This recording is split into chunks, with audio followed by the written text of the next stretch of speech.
안녕하십니까. 여주신문 이장호입니다.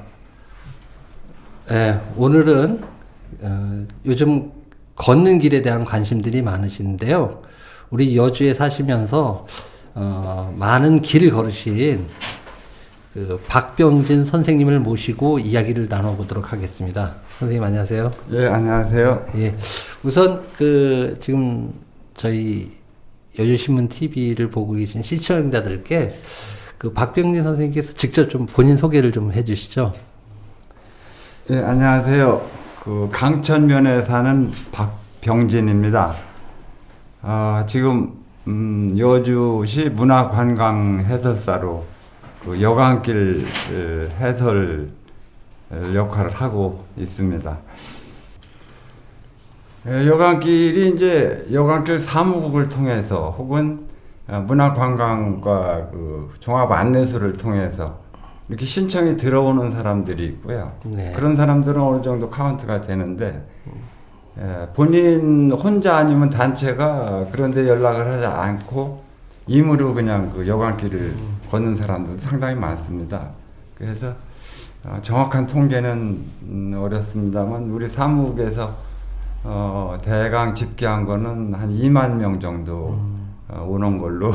여강길을 걷기에 가장 좋은 계절이 언제라고 생각하시는지요?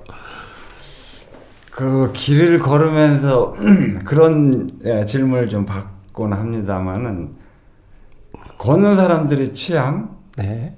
체력, 뭐 나머지 여러 요건들 때문에 딱히 요거다라고 얘기하기는 어렵습니다만 대체로는 아무래도 날씨가 선선하거나 주위에 그 들꽃이라든가 이렇게 생동감 있는 봄 아니면 가을이 대체로는 좋다고 생각이 됩니다.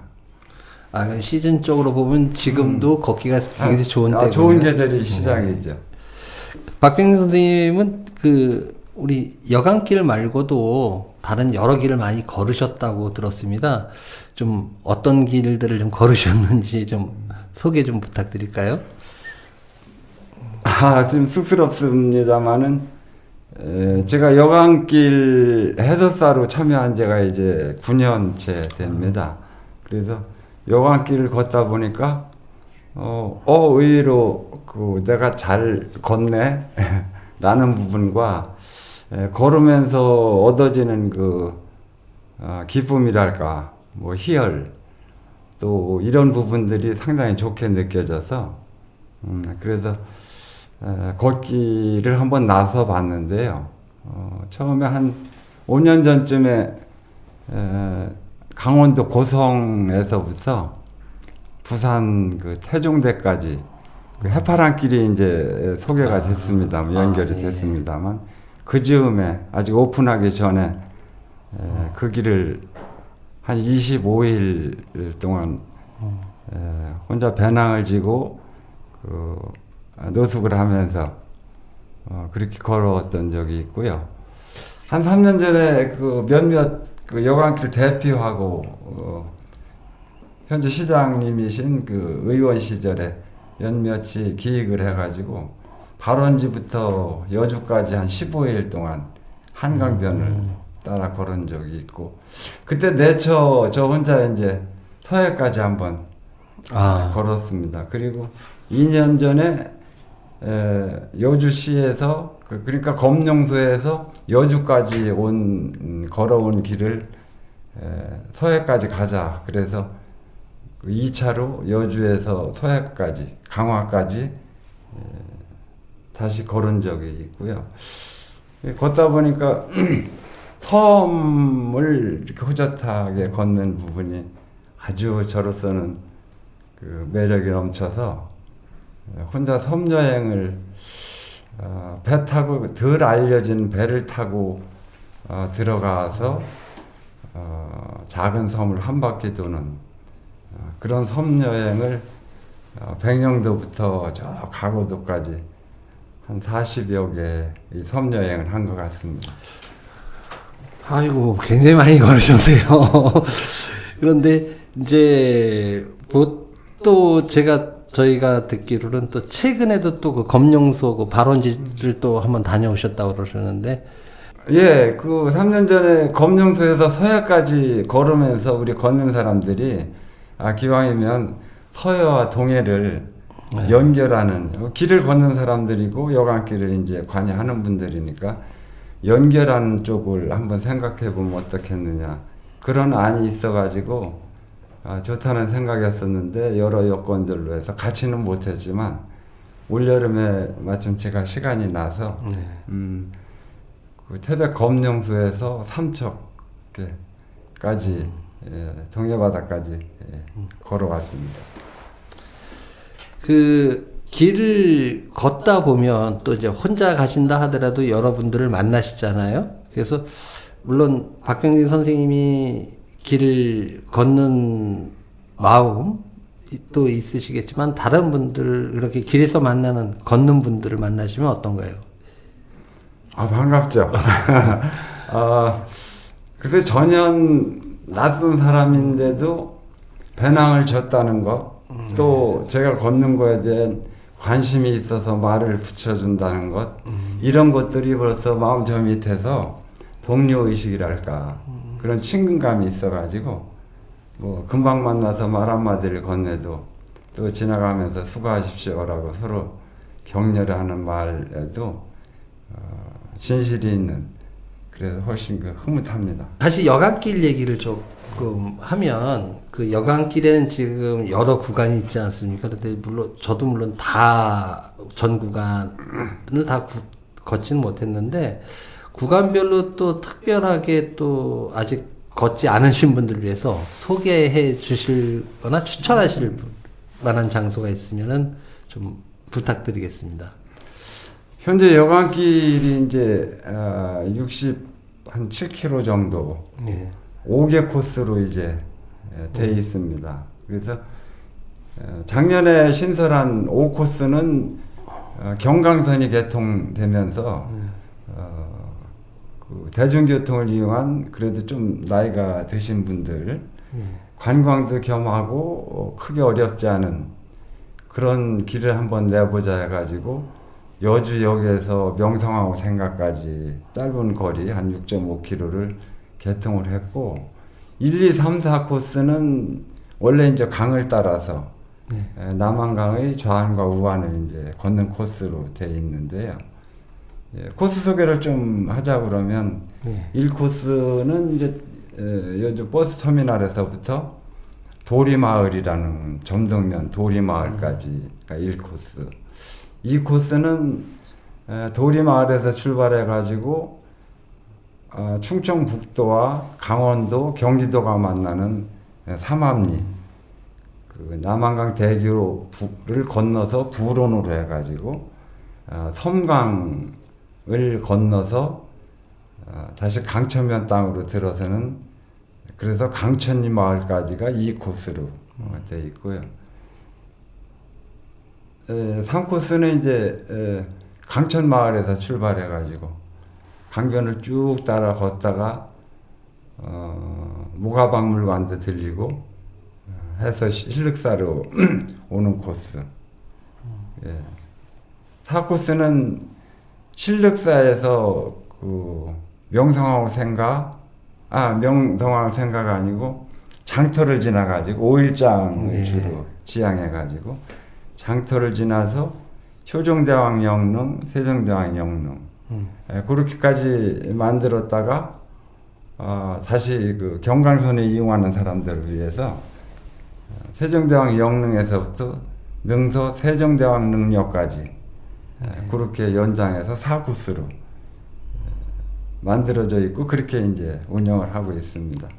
그리고 추천하고 싶은 곳은 아까도 말씀드렸지만 원래 걷는 사람들이 성향이 다양하다 보니까 딱히 어디가 좋다라고 단정해서 얘기하기는 어렵지만 그래도 보편적으로 보면은 1코스 브라운 나루터에서부터 도리마을까지 길이 참 이쁘고 강변으로 오솔길로 좋았었는데 안타깝게도 요즘에 그 전원주택 단지들이 대거 들어오면서 길이 닦고 잘리는 그런 현상이 있어가지고 예전만 못하고 그 3코스에 있는 자산길이 추천할 만합니다.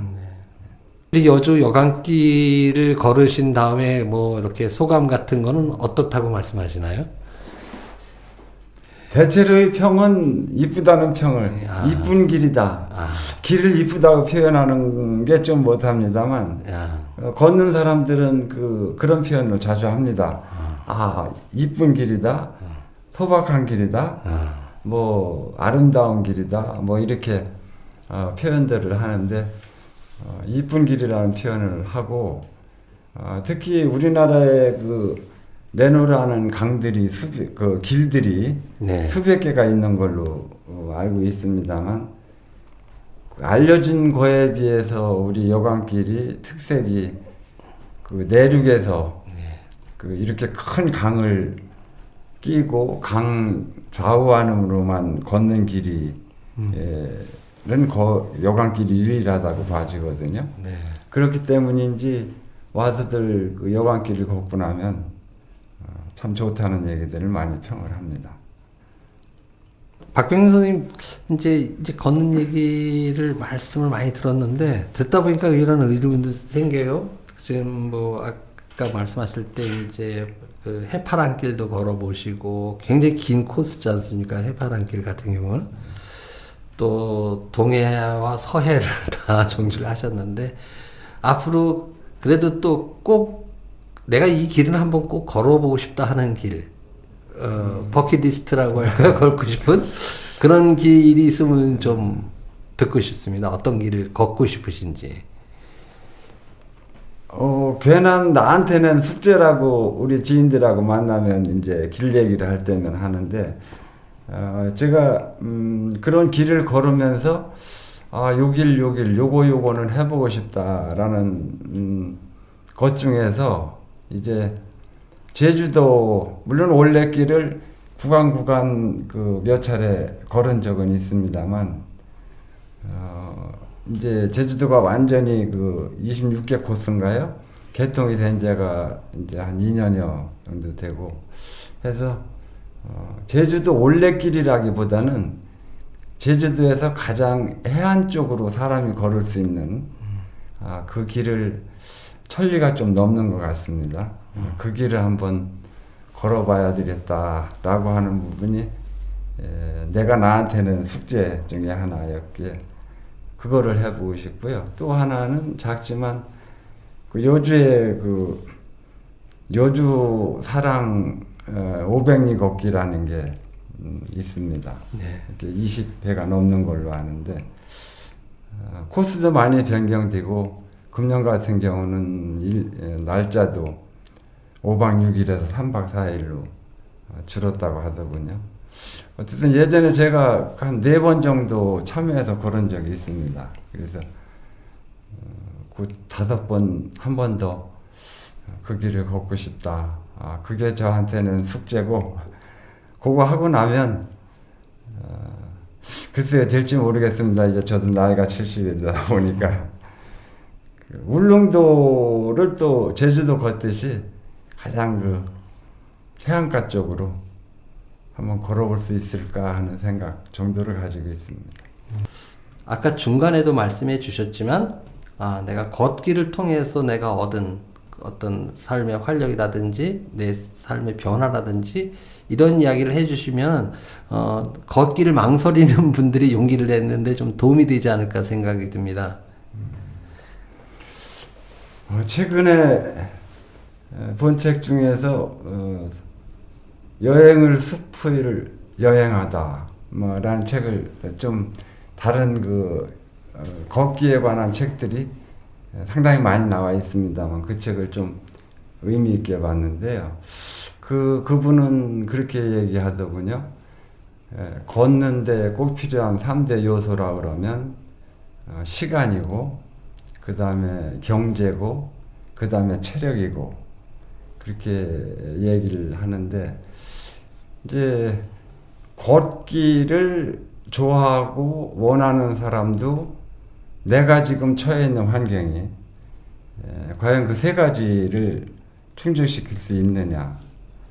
아무리 염원을 해도 그 세 가지 중에 하나라도 충족시키지 못하면 여행을 하기는 쉽지는 않다. 또 한편으로 그 세 가지 중에 충족시킬 수 있는 범위 내에서 여행을 계획할 수 있지 않겠느냐라는 생각이고요.